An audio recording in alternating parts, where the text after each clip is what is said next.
Kulul kadzibi ari setiap bohong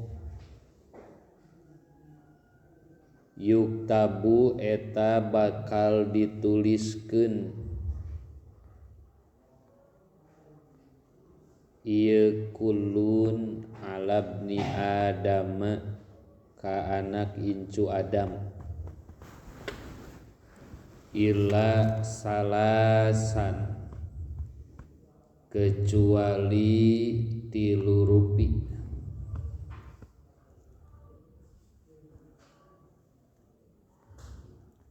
arrojulu tegesna kahiji lalaki yakdzibu anu bohong ieu rojul bil harbi dina nalika perang fa innal harba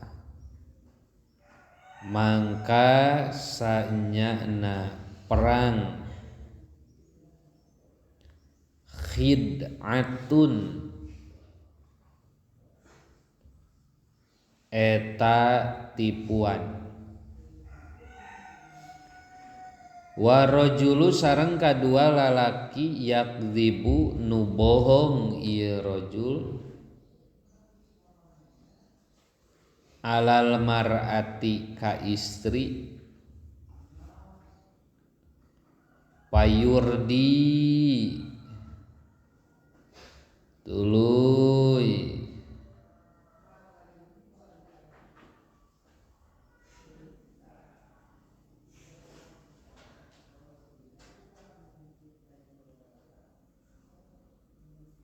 ridho ieu rojul ha ka ieu mar'ah warojulu sareng katilu lalaki yakdzibu nu bohong ieu rojul baina rojulaini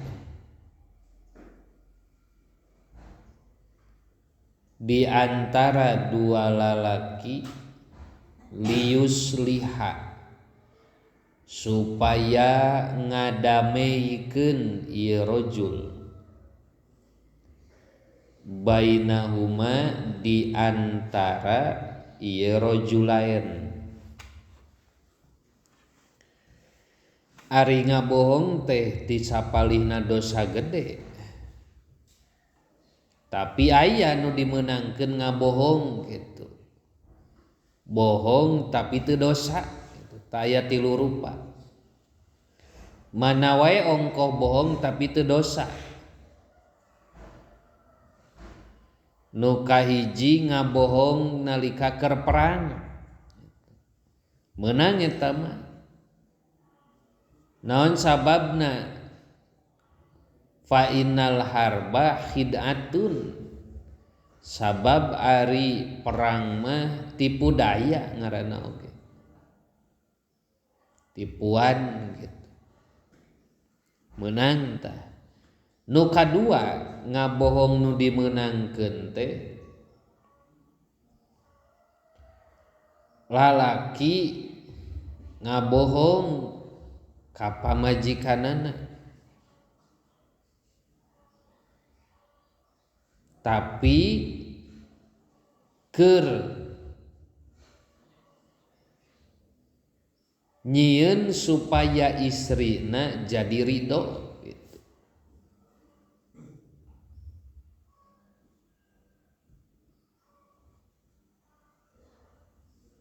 Keur menghindari tina pasea mun urang mah maklum salaki pamajikan nu katilu ngabohong nu dimeunangkeun teh aya jalma anu garlut atau berselisih dua jalma berselisih ku urang didamaikeun ta urang nu ngadamaikeunana meunang ngabohong tujuanana liusliha bainahuma supaya eta dua anu garlut teh jadi damai gitu.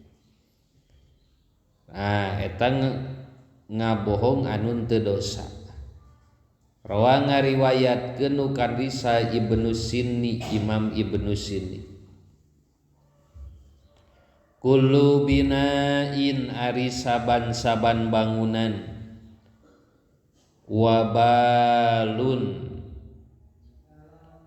eta jadi malapetaka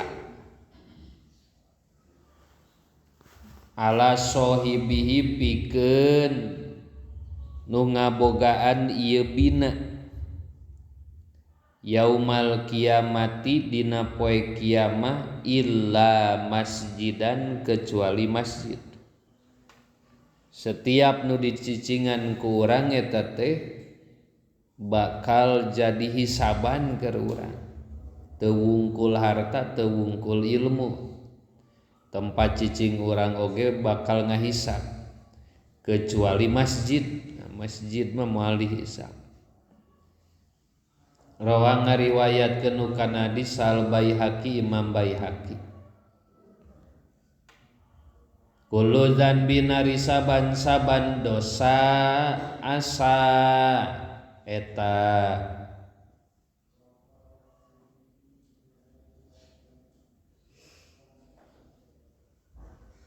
aya harapan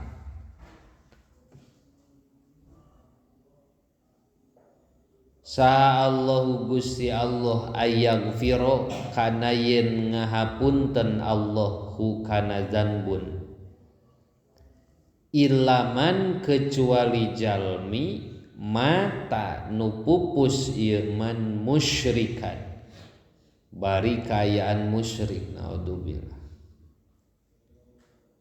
wa qatala jeung ngabunuh ieu man mukminan ka anu mukmin muta'ammidan bari nu ngahajat. Sakabeh dosa kemungkinan besar bakal dihampura da eta mah janji Allah ngahapunten. Ngan aya dosa nu teu dihampura hiji musyrik, dua maehan jalma mukmin bari ngahajat ta eta moal dihampura. Rawa ngariwayatkeun nu kana hadis Al Hakim Imam Hakim an Muawiyah katampi ti Imam Muawiyah. Sakuma dawuh Allah innallaha la yughfiru ayyushraka bihi wa yaghfiru ma duna dzalika minayyasha. Dosa nu teu dihampura. Kullu ma'rufin ari setiap kasayan sodakotun eta jadi sodakoh wadalu jeung ari anu nuduhkeun alal khairi kana kasayan kafa'ilihi eta sapertos anu midamelna. Wallahu sareng ari Allah yuhibbu eta mika cinta Allah ighasatal lahfani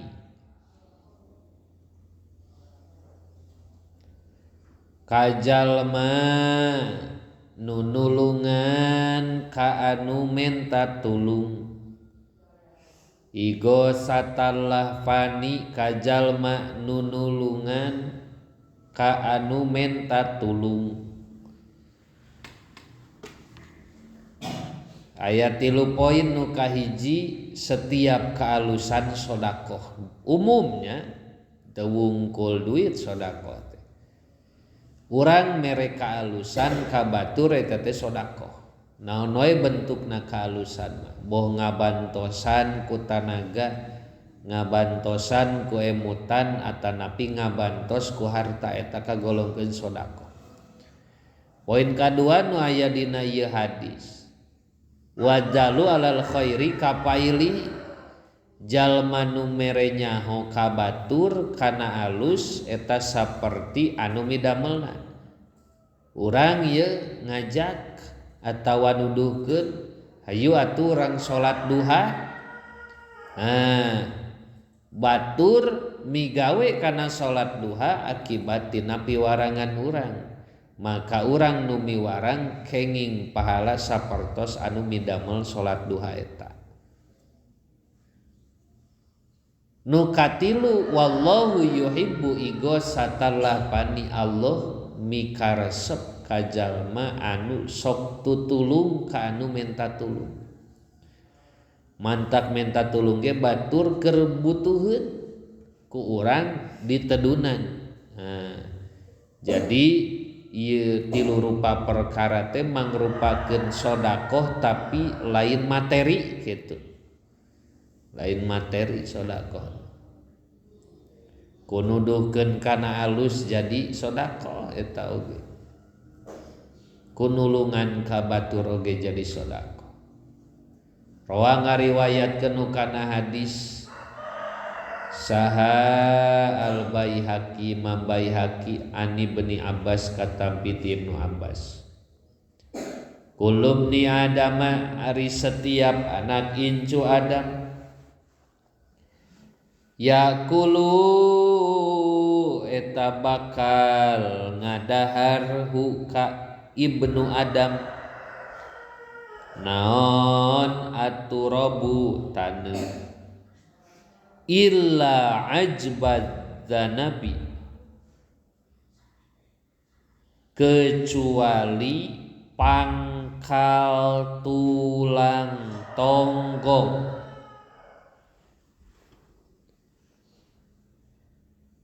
minhu tina ieu ajbun khuliqa dicipta ieu Ibnu Adam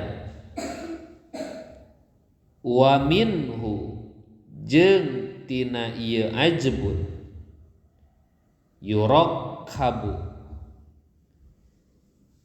bakal dihirupkeun deui ieu Ibnu Adam. Jadi dina salira urang moal aya nu ruksak, aya nu moal ruksak. Sok sanajan geus aya di jero kubur sakabeh awak ruksak kecuali ieu nu hiji lamun ceuk kolot mah tulang cungcurungan ta eta teh moal ruksak asal muasal urang ti dinya jeung urang ke bakal dihirupkeun deui nalika kiamah ge ti dinya ting pucung hulna ta tulang eta mah moal ruksak. Kullu bani Adam ari setiap anak incu Adam ya masu eta noel hu ka bani Adam saha asyaitonu setan. Aya digigireun ente oge ayeuna iraha yauma waladathu yauma waladat dina poenan ngalahirkeun hu ka ieu bani Adam saha ummuhu indungna bani Adam ila Maryam kecuali Siti Maryam wabnaha sareng putrana Maryam. Saha putra Siti Maryam? Nabi Isa. Tah Siti Maryam jeung Nabi Isa mah teu dicaketan, teu wantuneun Noel setan oge. Nah, ari urang teh tapak setan unggul urang mah gitu, ti mimiti lahir ge. Kullu muskirin ari setiap anu ngaweurekeun Homrun eta teh arak wa kullu muskirin jeung ari setiap anu ngaweurekeun haramun eta teh haram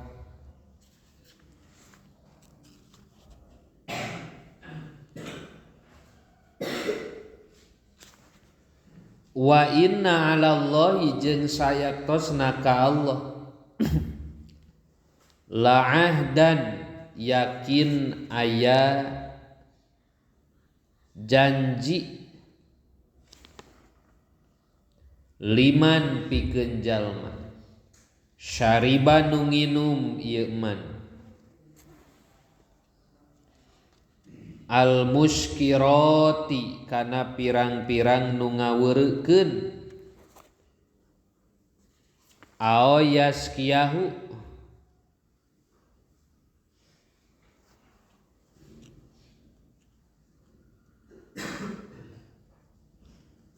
atawa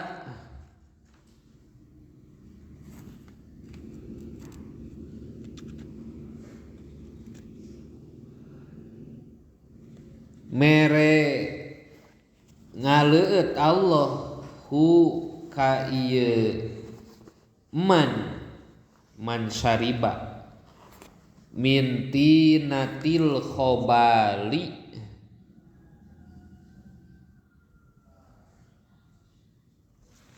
tina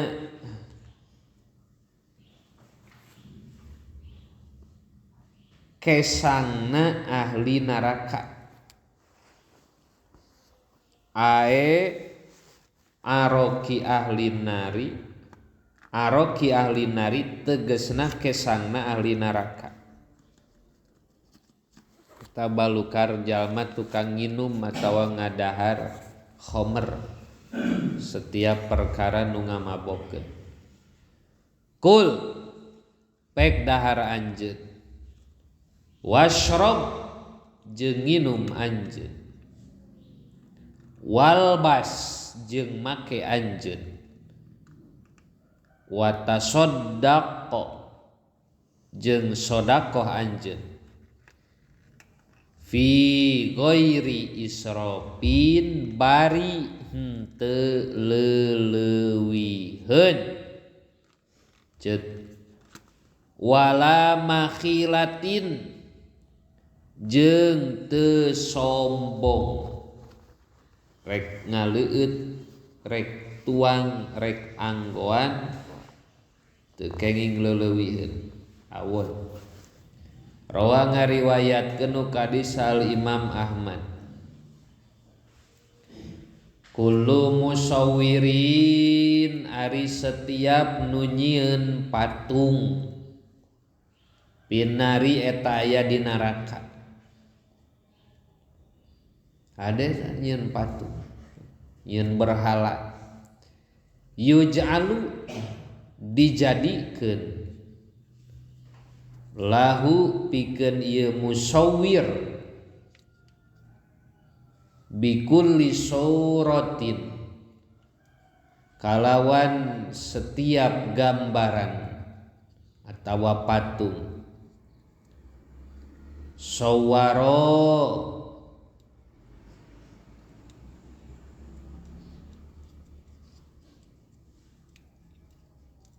anu nyieun patung ha kana ieu surah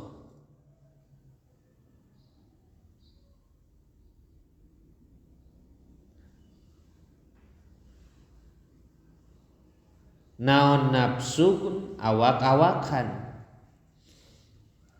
patu azibu tuluy nyiksa ieu nafsun hu punten patu azibu tuluy nyiksa ieu surahu kana nafsun fi jahannam di neraka jahannam. Urang nyieun berhala engke berhala nu bakal nyiksa urang gitu. Rawa kana hadis sa Muslimun an Ibni Abbas kullu mauludin ari setiap nu dilahirkeun yuladu eta dilahirkeun ieu maulud alal fitrati netepan kana suci hatta yu'riba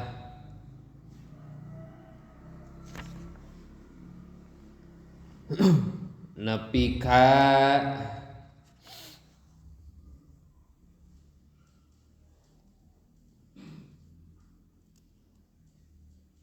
bisa nyarita anhu ti ieu maulud naon lisanuhu lisana ieu maulud.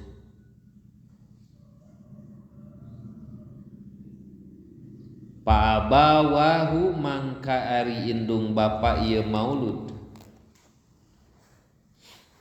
yuhawidani eta nu ngayahudikeun ieu abawa hi ka ieu maulud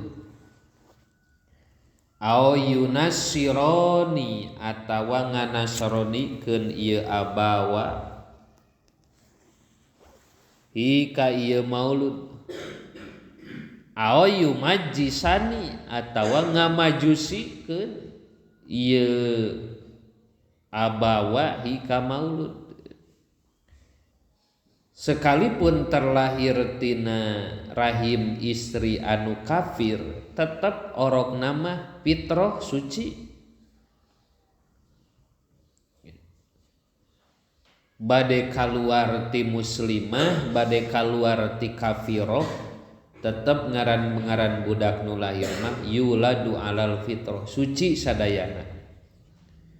Geuning terjadi Islam kabeh budak nu kaluar ti nu kafir oge dan nu ngapirkeun nu ngayahudikeun nu ngamajusikeun mah lain dirina tapi indung bapana.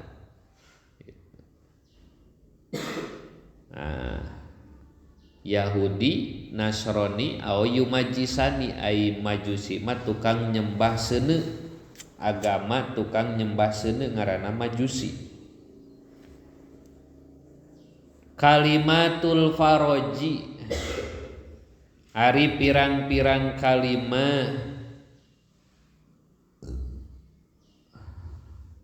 anu pikabungaheun. Faroj teh bunga atawa jalan keluar, lamun dilogatan jalan keluar solusi. Ari pirang-pirang kalimah nu jadi solusi gitu. La ilaha illallah eta kalimah la ilaha illallah. La ilaha illallahul halimul karim. La ilaha illallahul aliyul azim. La ilaha illallah rabbus samawati sab'i wa rabbul arsyil karim. Ieu kalimah pembuka jalan keluar, kalimah pembuka tina kasulitan, kalimah nu nganterkeun kana kabagjaan jeung kabahagiaan. La ilaha illallah eta kalimah la ilaha illallah ila akhirih. La ilaha daya di pangeran illallahu kecuali Allah. Allah teh al halimu anu maha santun, al karimu anu maha mulia. La ilaha illallah al aliyu anu maha luhur, al azimu nu maha agung. La ilaha illallah rabbus samawati nu mangeranan pirang-pirang langit, as-sab'i anu 7, wa rabbul arsyil karim jeung anu ngawasaan aras anu mulia. Rawa ngariwayatkeun ka hadis Ibnu Abi Dunya an Ibni Abbas. Kalimatani ari dua kalimah khofifatani nu enteng duanana. Alal lisani kana lisan enteng diucapkeun maksud. Tapi sok sanajan enteng diucapkeun sakilatani jadi berat ieu kalimatani atawa ngaberatkeun ieu kalimatani bil mizani dina timbangan amal. Habibatani anu dipika cinta ieu kalimatani ila rahmani mungguh Allah nu maha rahman.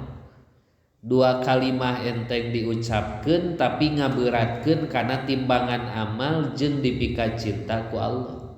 Mana subhanallah wa bihamdihi subhanallahil azim. Subhanallahi ma suci Allah.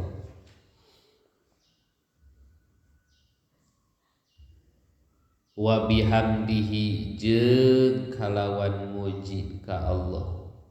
Subhanallahi ma suci Allah al-azim nu maha agung.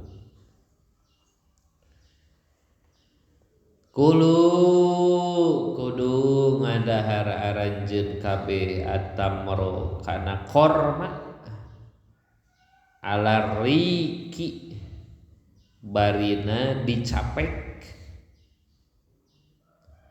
Painahu mangka sanyana ieu tamrun teh yak tulu eta maehan ieu tamrun aduda kana cacing. Kullu syarobin ari saban-saban leueuteun askaro nu ngaweureukkeun nu ngamabokeun ieu syarob. Bahwa mangka ari syarob haramun eta haram. Rawa ngariwayatkeun kana hadis sal Bukhari wa Muslim. Kullukum ari saban saurang ti aranjeun kabeh ra'in eta pamingpin. Wa kullukum jeung ari saban saurang ti aranjeun kabeh mas'ulun eta bakal ditanya an ra'iyatihi tina kapamingpinanana. Pal imamu mangkari imam ra'in eta pamingpin. Wa huwa sareng ari imam mas'ulun eta bakal ditanya an ra'iyatihi tina kapamingpinanana. Wa rajulu jeung ari lalaki ra'in eta pingpinan pi ahlihi di keluargana ieu rajul. Wa huwa sareng ari rajul mas'ulun bakal ditanya an ra'iyatihi tina kapamingpinanan. Wal mar'atu jeung ari istri ra'iyatun eta pamingpin pi baiti zaujiha di imah salakina ieu imro'ah. Wa hiya sareng ari mar'ah mas'ulatun eta bakal ditanya an ra'iyatihi tina kapamingpinanan an ra'iyatiha. Wal khadimu jeung ari khadim pemimpin pembantu pima ra'in eta pamingpin pimali sayyidihi dina harta dununganana. Wa huwa sareng ari si khadim mas'ulun eta bakal ditanya an ra'iyatihi tina kapamingpinanan. Wal ibnu jeung ari anak lalaki ra'in eta pingpinan bimali abihi dina harta bapakna ieu ibnu. Mangga engke ka dieuna. Wa huwa sareng ari ieu ibnun teh mas'ulun eta bakal ditanya an ra'iyatihi tina kapamingpinanana. Pakullukum mangkari setiap saurang ti aranjeun kabeh ra'in eta pamingpin. Wa kullukum jeung ari saban saurang ti aranjeun kabeh mas'ulun eta bakal ditanya an ra'iyatihi tina kapamingpinanana. Muttafaqun alaih an Ibnu Umar kata Ibnu Umar. Wallahu a'lam bishawab. Rabbana